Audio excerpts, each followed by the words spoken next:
Hello and welcome. This is Addis News Hour. I'm Solomon Danye. Thanks for joining me. Ethiopian Prime Minister Abiy Ahmed writes an open letter to US President Joe Biden. Abiy asked Biden to reconsider his government's policy towards Ethiopia. The full letter reads as follows. An open letter from Prime Minister Abiy Ahmed to President Joe Biden.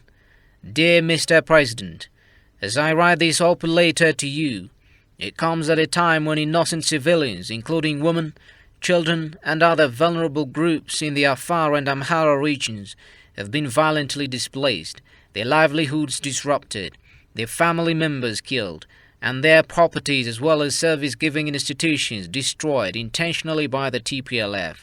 This letter comes at a time when our children in the Tigray region are being used as cannon fodder by remnants of an organization recently designated as terrorists by our House of People's representatives.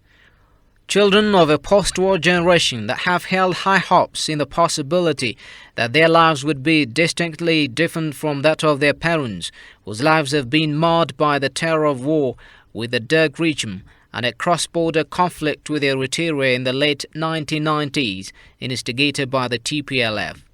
As the rest of their peers in the country pursue their studies and lives, our children of Tigray have been held hostage by a terrorist organization that attacked the state on November 3, 2022, exposing them to various vulnerabilities.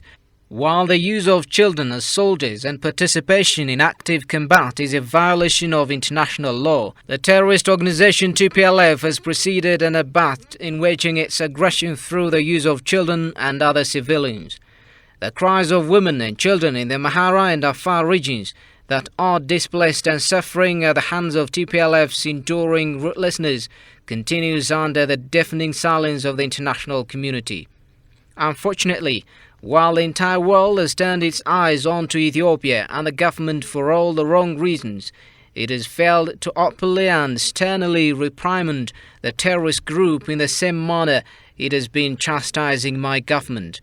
The many efforts the Ethiopian government has undertaken to stabilize the region and address humanitarian needs amidst a hostile environment created by the TPLF have been continuously misrepresented. The mounting and undue pressure on a developing African country with limitless potential for prosperity has been building up over the past months. This unwarranted pressure, characterized by double standards, has been rooted in an orchestrated distortion of events and facts on the ground as it pertains to Ethiopia's rule of law operations in the Tigray region. As a long-time friend, strategic ally and partner in security, the United States' recent policy against my country comes not only as a surprise to our proud nation, but evidently surpasses humanitarian concerns. For almost 3 decades, Ethiopians in all corners have been subjected to pervasive human rights, civil and political rights violations under TPLF's regime. Various identities under the Ethiopian flag were exploited by a small clique that appropriated power to benefit its small circle at the expense of millions, including the impoverished of the Tigray region. The suppression of political dissent, egregious human rights violations, displacements, suffocation of democratic rights, and capture of state machinery and institutions for the aggrandizement of a small group that ran a country of millions with no accountability for 27 years has been met with little to no resistance by various Western nations, including the US.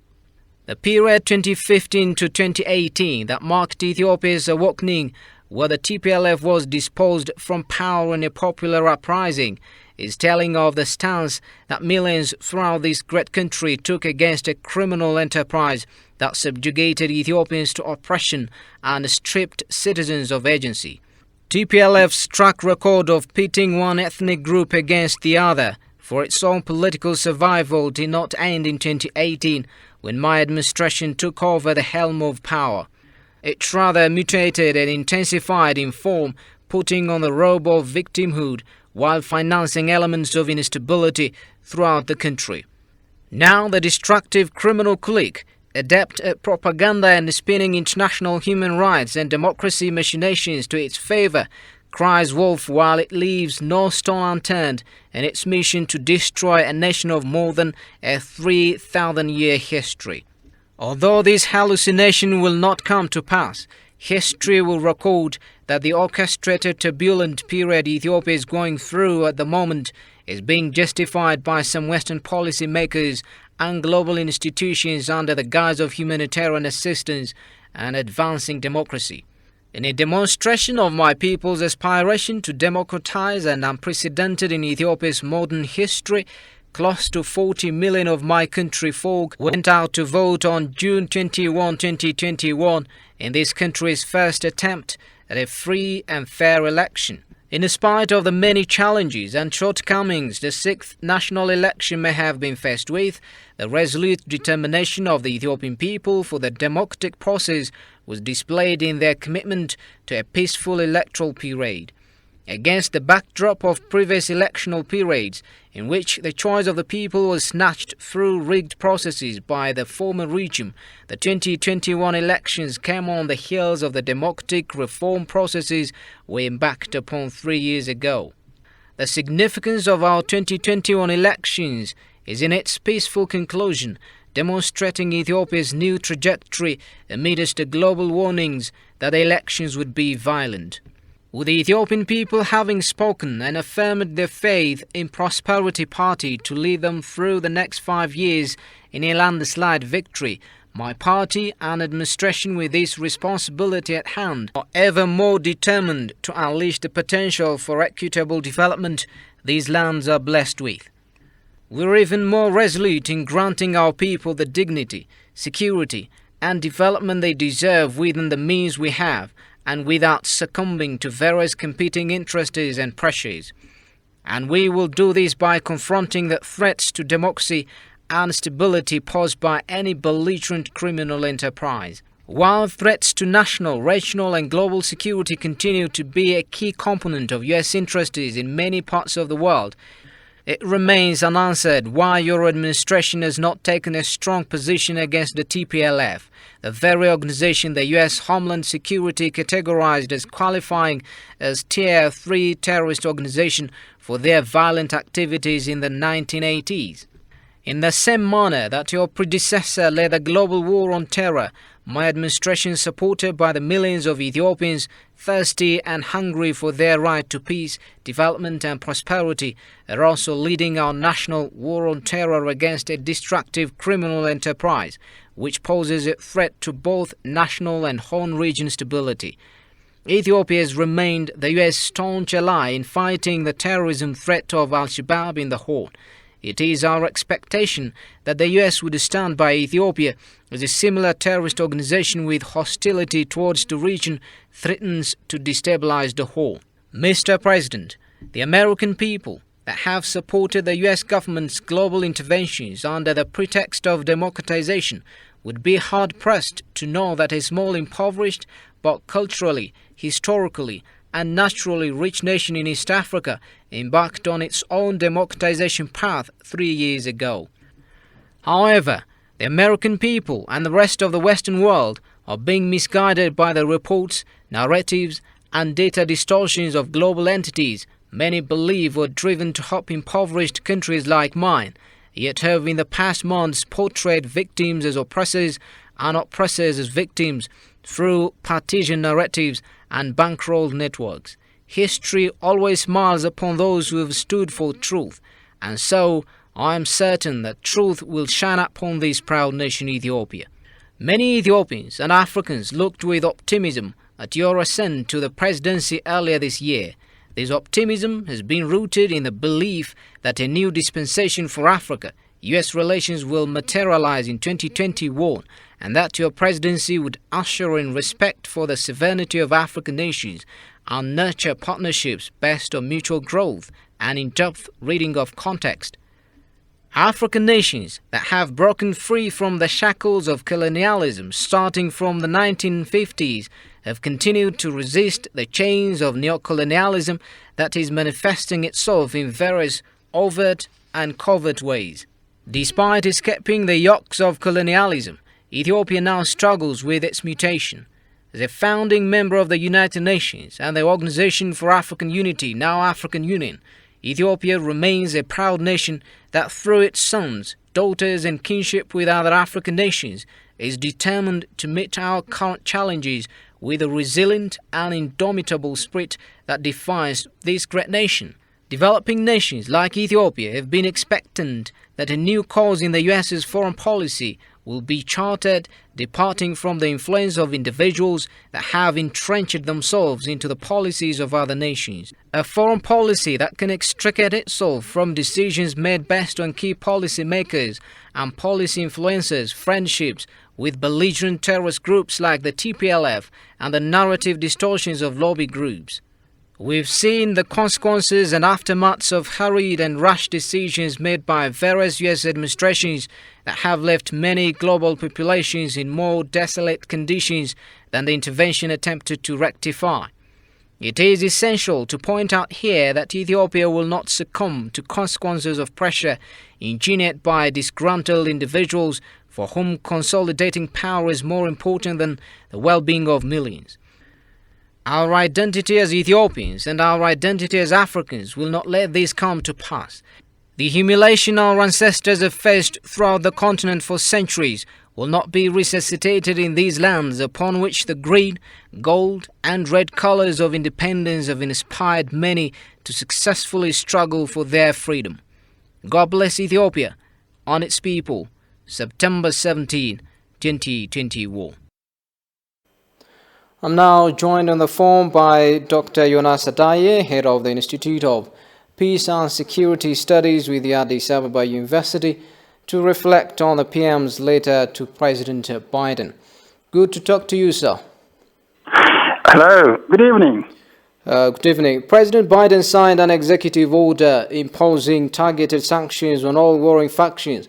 Prime Minister Abiy Ahmed wrote an open letter to the Biden administration, which can be considered as a response to US's policy against Ethiopia. How do you find the letter? If you're asking me, the letter written by our Prime Minister, I found it to be concretely reflective of what is objectively available on the ground in Ethiopia today. Plus, it is also reminiscent of neo-colonialism. What's being done by American administration currently is regrettable, to be honest. So, in very simplest English, I can say it truly shows the entire picture, the bigger picture, what TPLF has been doing in Ethiopia, and unjustifiable, at the same time indefensible support, unconditional support, all based on false, manufactured, fabricated lies, all information, particularly the one I've seen and heard, which was issued, executive order issued by the President Biden, to me was absolutely regrettable and entirely based on hoax, or if you like, fake news, and altogether unreflective and does not reflect what's going on in Ethiopia. So, in short, what the Prime Minister has done, to me, is definitely squarely fitting and diplomatically sufficient to my understanding. What should the government and the people of Ethiopia do to withstand such pressures from the US? To begin with, Ethiopia has passed more difficult times. This is not Ethiopia's first time to see such things. So I'd like to just very quickly list down some 5 points what Ethiopian government as well as people should do. So the first one to me is that the Ethiopian government aggressively engage in having support from fellow African brother and sisterly countries. And secondly, at the same time, aggressively engage other international community in Asia, in Europe, in Latin America, and we have so many friends. So there must be diplomatic campaign to show that Ethiopia is back again under or sort of yoke of colonialism, coming back to 19th century, and that is not only against Ethiopia's interest, but it's against the interest of all peace-loving and independent countries. Number three, to my understanding, preparing Ethiopian citizens to do extra work if there is economic sanction. It does not simply affect Ethiopians alone. Even Americans themselves working here, even the ones who are now being favored, such as TPLF members themselves, could be victim of this itself. So here preparing the citizens to work extra time, if you like, and to also tighten their belts and be courageous as they have learned from their forefathers and mothers. And at the same time, the fourth point is engaging public diplomacy and deploying a lot of, we have professional career diplomats as well to explain what is on the ground, why Ethiopia is to undergo severe suffering and economic biting sanction, which altogether, to be honest, illegal, unacceptable, based on false propaganda.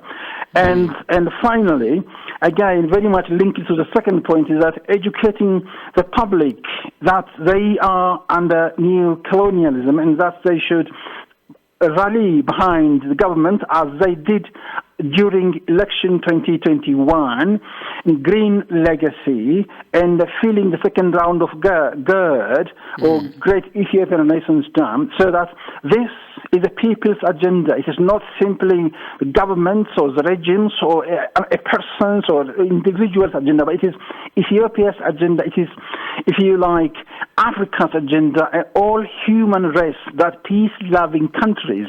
Ethiopia must show what's happening in Afghanistan because of misguided American policy, and what happened in, of course, Libya. That should not be repeated in Ethiopia. What happened in Vietnam, in Somalia, 1991, and at the same time in Syria, that should not take place. So people must be educated, be well aware, and part and parcel of this new transformation, new change, and the government going to be formed on the 4th of October. So Ethiopians must be prepared, at the same time stand behind the state and the government. Dr. Jonas Adaye, thank you for your wonderful reflection. Have a good night. And you too. Good night.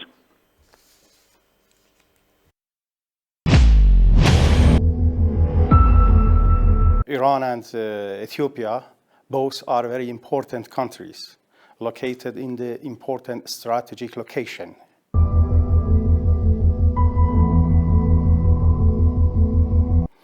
There are lots of similarity between two great nations, old and ancient civilization, and important countries.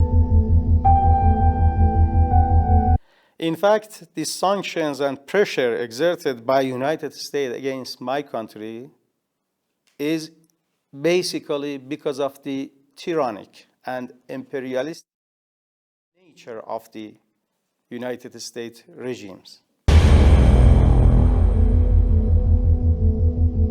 They have problem not only with Iran, but with every other countries and nation would like to remain independent.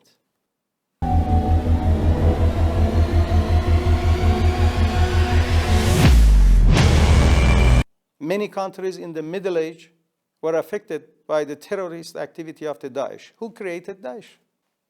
State Secretary Hillary Clinton said, we, American, created Daesh.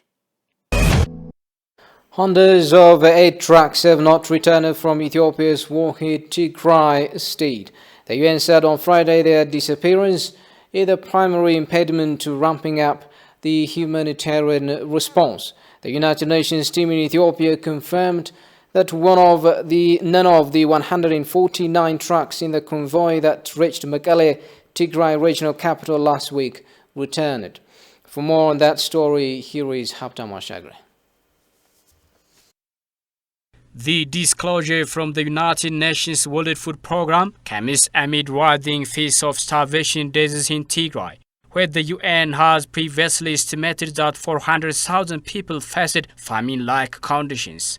Since July 12, 445 contracted non-World Food Programme trucks have entered Tigray, but only 38 have returned, World Food Programme spokeswoman Gema Snowden said in a statement. The TPLF, an outlawed anti-Ethiopia clique now ravaging North Wolo using the unilateral ceasefire. The TPLF was on a destruction spree, killing off innocent civilians, committed ethnic cleansing, and tearing down schools and hospitals. Mitiku Kasa, Commissioner of Disaster Risk Management Commission, he said that TPLF gangs are blocking humanitarian assistance in the state of Tigray. The world body disclosed that it is unable to assemble convoys of significant size due to lack of trucks. It has, nevertheless, continued working with transporters and local authorities in Tigray for trucks to be released, it said. The TPLF cliques accused the federal government of Ethiopia of blocking aid, while it is clearly these same cliques using starvation as a means of getting global attention. The TPLF mafias are using the humanitarian crisis as a pushing factor to escalate the conflict by blocking and looting over hundreds of heavy trucks that carry humanitarian assistance in the state of Afar. The TPLF gangs are also calculating to open the Humera corridor by worsening humanitarian assistance in a bid to use the corridor to fuel the conflict in the region. In the conflict, the Ethiopian National Defense Force has surrendered the TPLF fighters that hold some humanitarian assistance food in various war fronts.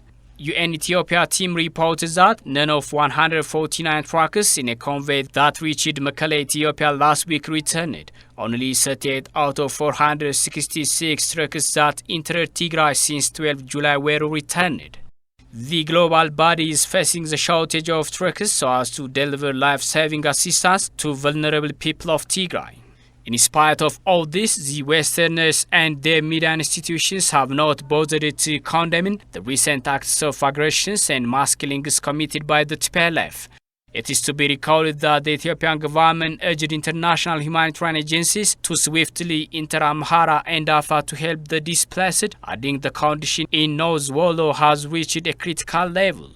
Minister of Peace Muferiat Kamil has urged an immediate action in order to bring back humanitarian truckers, which 93% of them entered Tigray region and not returned. Only 38 out of 466 truckers that entered Tigray since 12 July returned. The terrorist PLF has been using the humanitarian truckers for deployment of its fighters in various war fronts. For instance, last week the terrorist group posted a statement with images showing their fighters on truckers resembling the ones deployed for humanitarian assistance.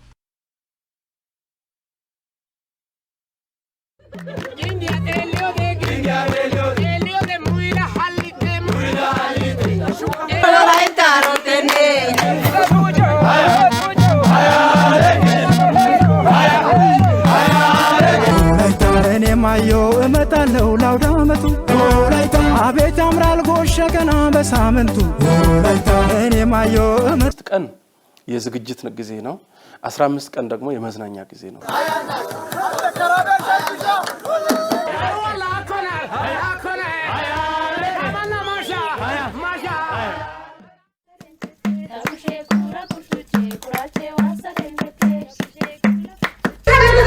Asma ita laga kiki.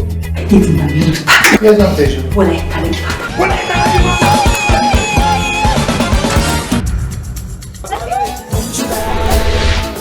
Yo-yo gifata. Yo-yo gifata. Yo-yo gifata. Yo-yo gifata. Oh, leke hayya. Oh, leke hayya. Oh, leke hayya. Oh, leke hayya. You're watching Addis News Hour. Written last September, leaked document of TPLF depicts plot of how to return to government position in Ethiopia. It is written in the name of the Tigray people, making its ultimate goals to live together with other Ethiopians according to plot, if not to establish Tigray as a new government. The document says if TPLF remains out of government position, if alienated, no worries to care about the unity of Ethiopia.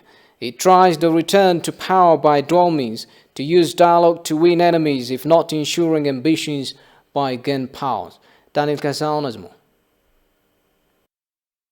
TPLF's leaked document depicts Noson's alternative to satisfy plotted ambition. The document does not care about the unity and sovereignty of Ethiopia. It is written under the guise of the Tigray people. The leaked document dictates how to return to power by two means: to use political attack and dialogue as means to win the reformist government, if not ensuring ambitions by gunpowder through mobilizing the public. The analysis in the document falls short of the existing context of the country. It's only driven by nightmare ambitions of the elite in the TPLF. The document mentions the United States administration's contrary moves against the incumbent in Ethiopia. TPLF takes it as a good opportunity to disrupt its administrative power, even it when saying the ruling government illegitimate. The TPLF's plot puts scenarios to abolish the Abiy administration. It wishes for the downfall of the reformist government and the disintegration of Ethiopia. ትግራይ ምርጫውን ካካሄደች በኋላ ከፌደራል መንግስት ከሚባለው ተቋም ጋር የሚኖረን ግንኙነት ቢያንስ በሶማሌ ዋርሎርዶች መሃል ሊኖር የሚችል የመከባበር ግንኙነት ነው ሊሆን የሚችለው። After we make successful election in Tigray, we can have legal ground to ignore the federal government. Dialogue with the anarchy government will not be effective. Our implication in the geopolitics of Horn region is we don't expect the emergence of substatus, but there will be the advent of emerging substatus as Somali warlords. Demobilize ወይም ደግሞ destabilize በማድረግ የተደረገ እንቅስቃሴ ነው። በጣም ፈጣን የሆነ Swift sparkling measures was taken against the northern command of the Ethiopian Defense Force by destabilizing demobilization in 45 minutes. It was able to control the command, and it did not allow them to have anticipatory self-defense. The entire document predisposed all the mishappenings occurred in the country in the last 3 years. All the displacements, the devastating war in the north, the lack of peace and security of the nation were premeditated and documented among the TPLF. It's written in the name of the Tigrayan people, making its ultimate goal to live together with the other Ethiopians according to plot, if not to establish Tigray as a new government. The terrorist TPLF already disclosed it is ready to join any force from in or out of the country in order to topple the government currently leading Ethiopia. Officials of the government of Ethiopia discussed issues regarding the provision of emergency assistance and rehabilitation of displaced persons in Amhara region with the United Nations humanitarian agencies and other international organizations. Minister of Peace Mufarat Kamil, Chief Administrator of Amhara region Agenyo Tashagar, and other federal and regional state officials, as well as representatives of UN humanitarian agencies and other international humanitarian organizations, have participated in the discussion held today in Bahadar city. It was indicated that TPLF's invasion has caused several humanitarian crises that shuttered down the lives of millions of people in the region. A terrorist group has looted everything from government offices, private properties, public institutions, including schools, health centers, among others, in the areas it has invaded, according to the preliminary assessment. It was indicated that so far more than 500,000 people have been displaced due to attacks by the destructive force.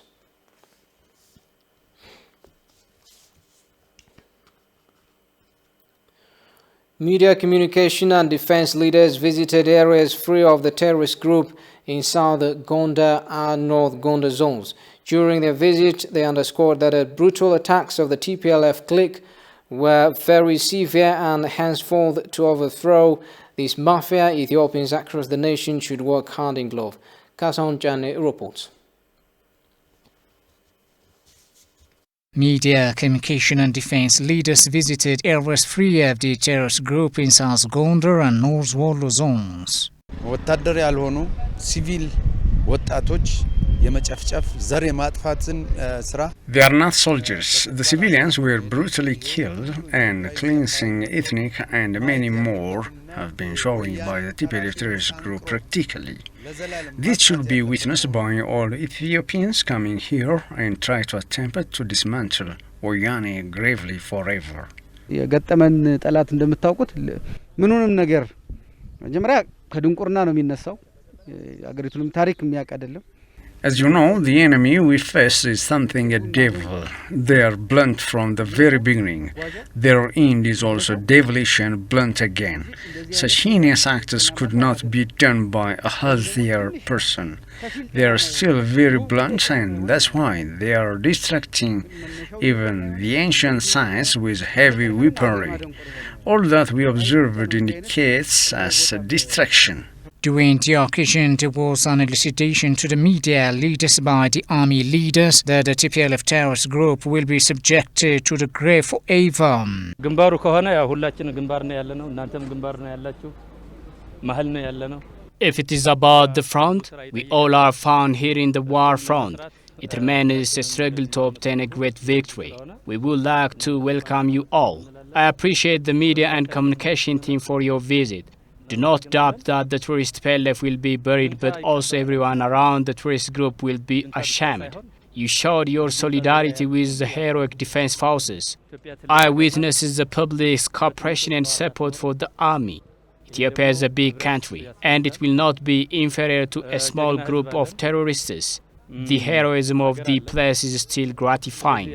Colonel Getnet Adana, public relations officer of the Defense Forces, also said the visit of the media, communication and defense leaders has been a moral booster for members of the armed forces. ህዝቡ ባይኑ ያየውን ጉዳት በደል ይሄ ኃይል ይሄ አሸባሪ ኃይል ምን ያክል መሆኑን በሩቅ የሚሰማው ሳይሆን አይቶታል The people are also aware of concerning TPLF's attempt to destabilize everything practically.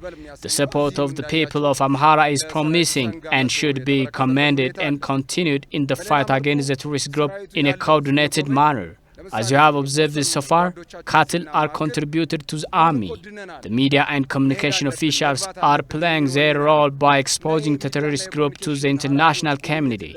Furthermore, their presence in a person to encourage the army and ask for the victims has created a great impetus and energy for the defense forces. During the visit, it was also said that the army is highly advancing to further victory through dismantling the terrorist TPLF.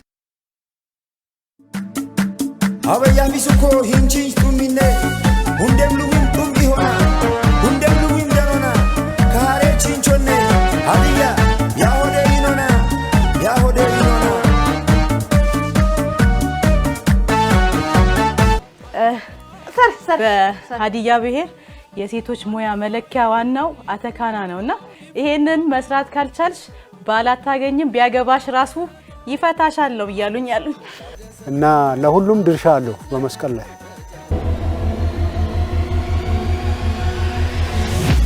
ክትፎ ይከተፍና ቤተሰብ ያው ባለው ልክ ለሁሉም ያን ቀን ዋለና ኒውሊን ዊትና ማቴ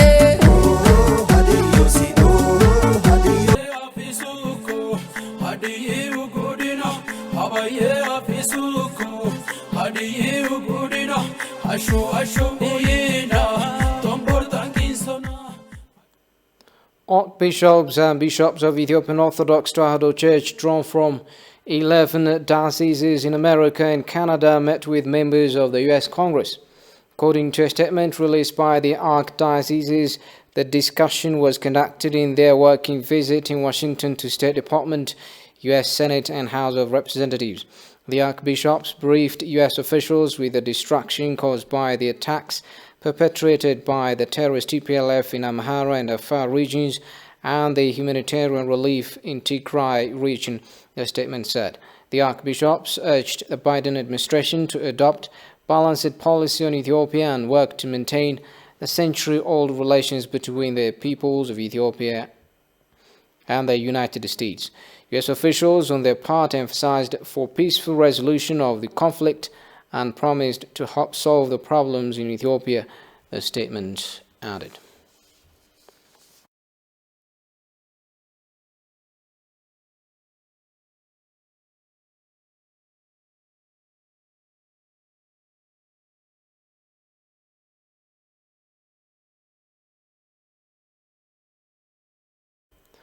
Iran says it is ready to share its robust experiences of how to escape consequences of unilateral sanctions and intervention against Ethiopia. Iranian ambassador to Ethiopia, Samad Ali Lakizad, says though the US pretends to be the fighter of terrorism, the biggest terrorist group of the contemporary age, ISIS was created by America. The US interest in intervening in domestic affairs of countries like Ethiopia and Iran is because countries want to remain independent. Sintayo Tamraj reports.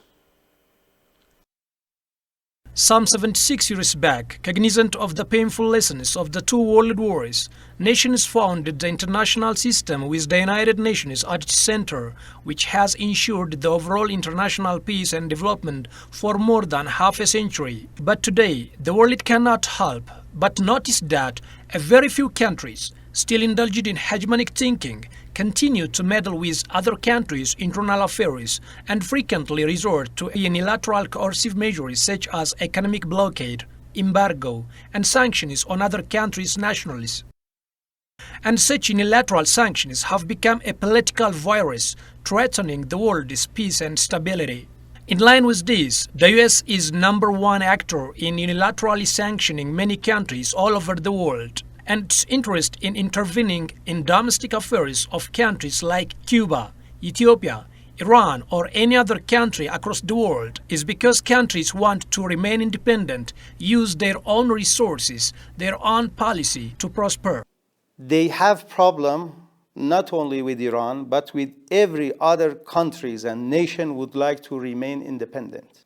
They pretend to be the defender of the democracy and human rights, freedom, but they are the biggest supporter of the dictatorships, not only in the Middle East, in Latin America, Africa, Asia, especially in the Middle East. They don't intervene only in Iranian affairs, they intervene all around the world, in Asia, Latin America, Africa, even in your country. Another one, because we would like to use our own resources for the sake of our own people's prosperity and welfare.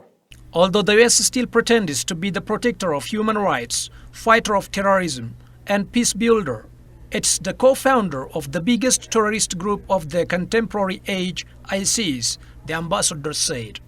They pretend to be the fighter against terrorism. Ridiculous. The biggest and largest terrorist group in our time, in our contemporary age, was ISIS, Daesh. Many countries in the Middle Age were affected by the terrorist activity of the Daesh. Who created Daesh? State Secretary Hillary Clinton said, we, American, created Daesh. And they pretend to intervene for fighting terrorism. They created terrorism. They are supporters of state terrorism. Take a look at Syria. Take a look at the migration. Take a look at Libya. Take a look at Iraq. She gave us ISIS because her and Obama created this huge vacuum. And a small group came out of that huge vacuum because we should have never been in Iraq, but once we were there, we should have never got out the way they wanted to get out. She gave us ISIS as sure as you are sitting there. And what happened is now ISIS is in 32 countries. And now I listen how she's going to get rid of ISIS. She's going to get rid of nobody. Iran, who was largely affected by the US unilateral sanction, but also took this as an opportunity to prosper, is ready to share its robust experiences of how to remain resilient to foreign intervention and sanctions against Ethiopia. The country says it will stand with Ethiopia in fighting unilateralism. I use this opportunity to encourage Ethiopian authorities, especially my colleagues in the Ministry of Foreign Affairs. As I said, we are ready to offer our experiences in every aspect, especially in this issue as well, to the Ethiopian friends. We have lots of experience in this regard. We are completely ready to share this experience. Reports indicate that U.S. unilateral sanctions have been accountable for significant human rights violations in the sanctioned nations and has been cause for deaths of a large number of people in these nations. Center for Economic and Policy Research, for example, indicates that U.S. sanctions were estimated to have caused more than 40,000 deaths of Venezuelan people in a single year between 2017 and 2018. Like the Ethiopian Kebero drum, I came in playing the Ghanaian dondo to represent the unity in Africa. We can never talk about unity without talking about Ethiopia. Welcome to Addis Ababa, the home of the African Union and the capital town of Ethiopia. Two great men, Osagyefo Dr. Kwame Nkrumah and the Emperor Haile Selassie I, were very instrumental in the formation of the Organization of African Unity, now known as the African Union. These two understood that together we stand, divided we fall. May the souls of these great Pan-Africanists go marching on. Tonight, I am going to be taking you through a cultural, historic, and insightful tour through Ethiopia. When you come to Ethiopia, there are sites that you might want to visit, some of which include the Simian National Park, with its high peaks, deep valleys, and sharp precipices stretching over 1,500 meters. You might also want to visit the ruins of Aksum, which represents the heart of ancient Ethiopia, when the kingdom of Aksum was the most powerful between the Eastern Roman Empire and Persia. You might also want to visit Tia, which is an archaeological site in the center of Ethiopia, south to Addis Ababa. Ethiopia prides itself in its diverse landscape and rich culture, which is why you might want to visit so many cities in Ethiopia, some of which include Addis Ababa, Mabel, Lalibela, Gondar, just to mention a few. Ethiopia, being the second most populated country in Africa, is the only country that has never been colonized by the West. The Italians tried to create a colonial crack on Africa through Ethiopia, but were defeated at the Battle of Adura. They hid on the hills looking down on the valleys of Adura with their guns, bows, and arrows and defeated the Italians. Did you know that Ethiopia is the only country with a 13 calendar system? What does this even mean? This means that when everybody else in the world has 12 months in the year, there are 13 months in Ethiopia. This is why I'm 7 years younger, because while all of you are in the year 2021, it is still 2014 in Ethiopia. Interesting, isn't it? In fact, yesterday, September 11th, was a new year in Ethiopia. Melkam Addis Ahmed. This is Addis News Hour. West Africa's main regional bloc on Thursday imposed sanctions against the junta in Guinea and those slowing Mali's post-coup transition, its toughest response yet to a run of military takeovers. Regional heads of state decided to freeze the financial assets and impose travel bans on Guinea's junta members and their relatives, insisting on the release of President Alpha Condé and a short